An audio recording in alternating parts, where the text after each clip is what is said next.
미래통합당의 신임 원내대표로 5선 고지를 밟게 된 주호영 의원이 선출됐습니다. 21대 국회 원내 전략 마련과 협상을 진두지휘하고 당의 지도체제 결정을 주도하는 막중한 소임을 맡게 됐습니다. 네, 주호영 신임 원내대표 연결해서 직접 들어보겠습니다. 안녕하십니까? 예, 안녕하십니까. 반갑습니다. 네, 먼저 당선 축하드립니다. 고맙습니다. 네, 소감 한 말씀 해주시죠.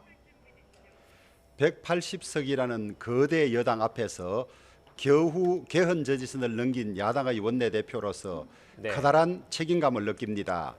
또 지도부 구성, 그다음에 미래한국당과의 통합 문제 등 산적한 난제들을 생각하니까 참으로 중압감을 많이 느끼고 있습니다. 네, 의원님, 통합당 당선인 가운데 초선 비율이 높아서 표심을 알기 어렵다 이런 분석이 많았습니다. 동료 당선인들의 마음을 얻은 가장 큰 요인과 비결 뭐라고 생각하십니까?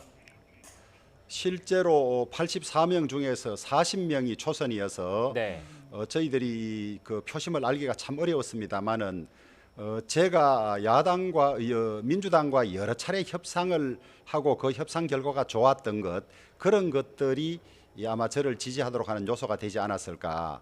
그리고 권영세 후보께서 국회를 이렇게 오래 비웠던 것, 그런 것 때문에 저에게 지지가 온 걸로 그렇게 보고 있습니다. 네. 21대 국회는 사실 거대 여당과 상대해야 하는 난제가 남아 있습니다. 힘겨운 입법 대결이 예상이 되는데 이를 풀어갈 계획은 어떤 게 있는지도 설명을 좀 부탁드리겠습니다. 사실 우리 국회가 다수결제로 운영되기 때문에 180석은 패스트 트랙까지도 가능한 그런 의석이지요. 네. 그래서 저희들이 대결로는 이길 수가 없습니다. 저희들은 정책 대안과 국민 여론의 힘으로 정부 여당의 잘못된 정책들을 지적하고 그다음에 고치려고 하는 것 이외에 저희들 뭐 대결로서 이길 수 있는 게 있겠습니까? 하지만 건전한 야당의 존재는 국정의 성공을 위해서도 꼭 필요하다는 것을 여당이 잊어버리지 말고 저희들의 이 고견이나 지적을 받아들이면 훨씬 더 성공한 정부가 될 수 있을 것이라고 생각을 합니다. 네. 통합당 내부 얘기도 좀 해보죠. 통합당 신임 원내대표, 당대표 권한대행 역할까지 수행해야 되지 않습니까? 향후 지도체제 구성을 결정하시게 될 텐데 임기 문제라는 장애물에 봉착한 김종인 비상대책위원회 출범하게 되는 겁니까? 저는 임기 문제로 지금 보류된 상태에 있는 이 문제를 네. 임기를 어느 정도 조정해서 우리 당선인들과 그다음에 비대위원장 내정자가 받아들일 수 있는지 그 방안을 찾아보겠습니다. 네. 자, 이제 5선으로 당내 최다선 고지를 밟게 되셨습니다. 하지만 영남 의원이라는 한계가 있다는 지적도 있는데 수도권과 중도층의 민심을 잡을 만한 그 보관은 있으신지요? 우리 당의 당직은 지금 제일 먼저 원내대표 선거가 있었기 때문이지 네.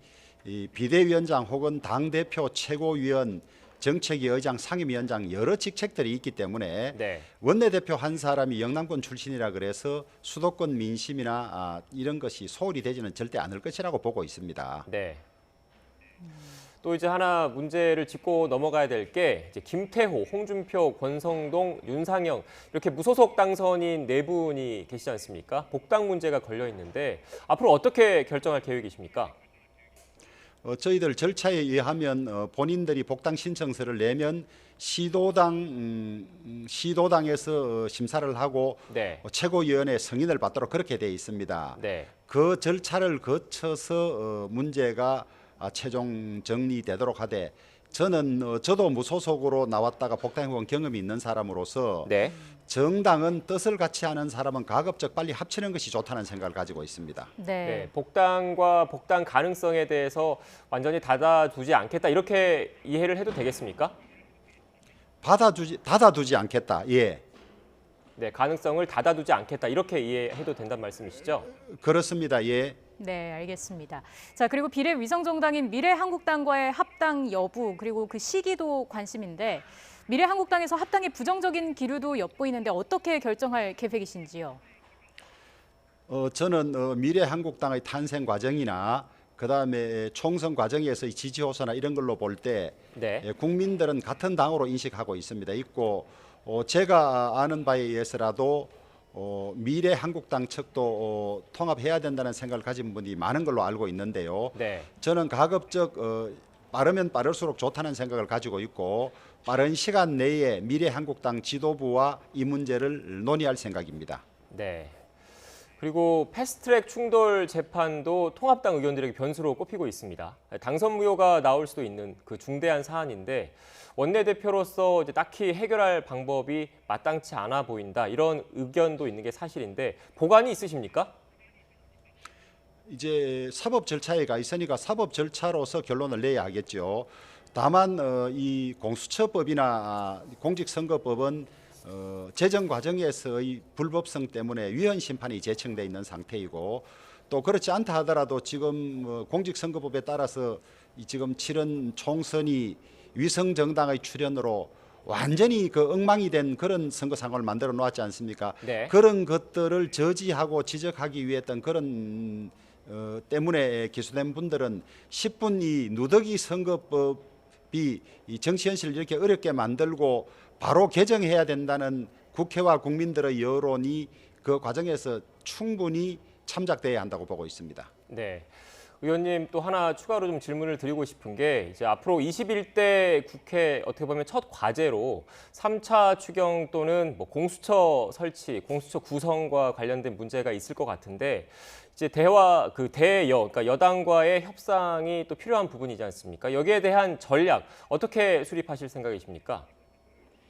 3차 추경이 필요하다면 어떤 필요성이 있고 어느 곳에 쓸 것인지 그리고 그 재원은 무엇으로 마련할 것인지 그것을 정부 측의 입장을 듣고 난 뒤에 저희들이 이 3차 추경이 필요한지를 판단해야 할 것이고요. 네.